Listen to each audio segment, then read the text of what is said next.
While you're tightening your belt, Washington's elite are buying beachfront properties, trading insider stocks, and jet-setting on our dime. You work 40, 50, maybe 60 hours a week, and still struggle to afford gas and groceries. But have you ever stopped to ask, where is all your money really going? I'm Gabriel, a curious content creator who likes to dig deeper, question the narrative, and follow the paper trail. My mission? To tell stories that help you decide what's really going on behind the polished speeches and political slogans.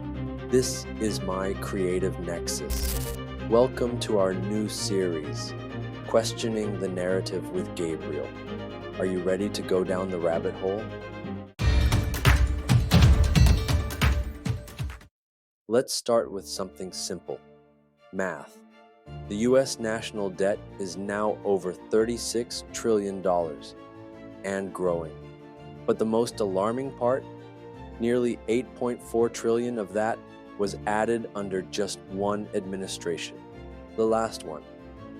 The same one that said it was building back better. Where did all that money go? Stimulus checks? Sure. A few $1,000s? One-time payments.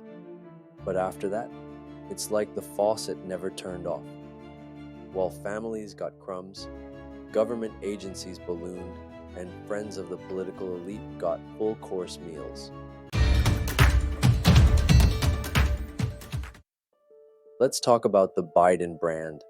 In January 2024, Congressman James Comer released a book exposing financial records that allegedly show over $30 million was funneled to the Biden family from foreign sources, including Ukraine, China, and Romania. Hunter Biden, Joe Biden's son, received payments while sitting on the board of Burisma, a Ukrainian gas company, despite having zero experience in energy or Eastern European policy. Coincidence or currency? Emails from Hunter's infamous laptop, verified by multiple outlets after years of being dismissed, show references to 10% for the big guy. Was that Joe Biden? If not, who? No one ever clarified. And when the press asked, we got silence.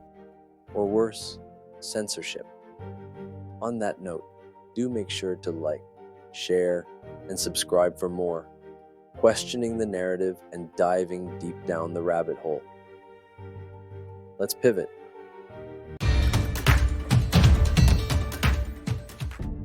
In July 2022, Paul Pelosi, husband of then-Speaker Nancy Pelosi, exercised millions in call options for NVIDIA stock just days before a major vote in Congress that would boost funding for semiconductor companies. That trade? It could have earned him hundreds of thousands, maybe more. Now, Paul Pelosi isn't a politician, but his wife, one of the most powerful legislators in the country, was voting on a bill that directly affected that stock. And this isn't new. Insider trading among Congress members and their families has been an open secret for years. But ask yourself, if a regular citizen acted on insider knowledge, would they walk free?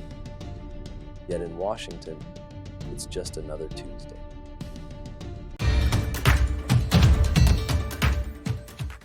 Between 2021 and 2023, inflation surged, wages stagnated, and small businesses shut their doors for good. But meanwhile, the DC elite, they got richer. Real estate disclosures show lawmakers expanding their portfolios, even as evictions spiked nationwide. Defense contracts were renewed, private firms cashed in, and your tax dollars quietly disappeared into line items most Americans will never understand. Even the COVID relief funds, meant to save small businesses, were misused. The SBA Inspector General reported that over $200 billion in pandemic relief went to fraudulent or ineligible recipients. Where was the oversight? Who was watching the vault while America bled? let's be honest. The people in charge rarely pay the price for failure. No one resigned for Afghanistan. No one was held accountable for missing billions in foreign aid. And no one's answering for the ballooning interest payments that will crush our grandchildren's futures. You see, they broke it, and you pay, while you're told to do your part, cut back, work harder. They retire with book deals, lifetime pensions, and multi-million-dollar homes in gated communities.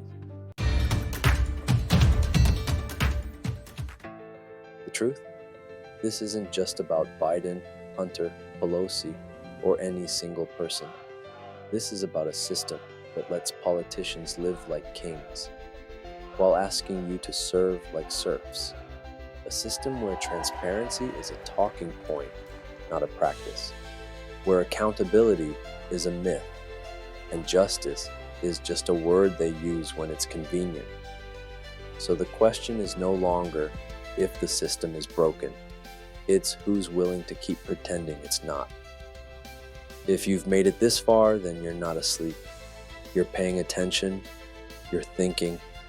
Now it's time to start asking the right questions. Not left, not right. Just truth. Because the only way to fix the circus is to stop clapping for the clowns. This is Gabriel. Thanks for watching my Creative Nexus. See you in the next rabbit hole. Welcome to the digital underground, where truth hides in plain sight. Meet Gabriel, your guide through the world's deepest mysteries. Every conspiracy has its digital footprint. Every secret leaves a trace.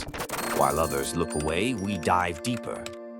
The truth isn't always beautiful, but it's always worth finding.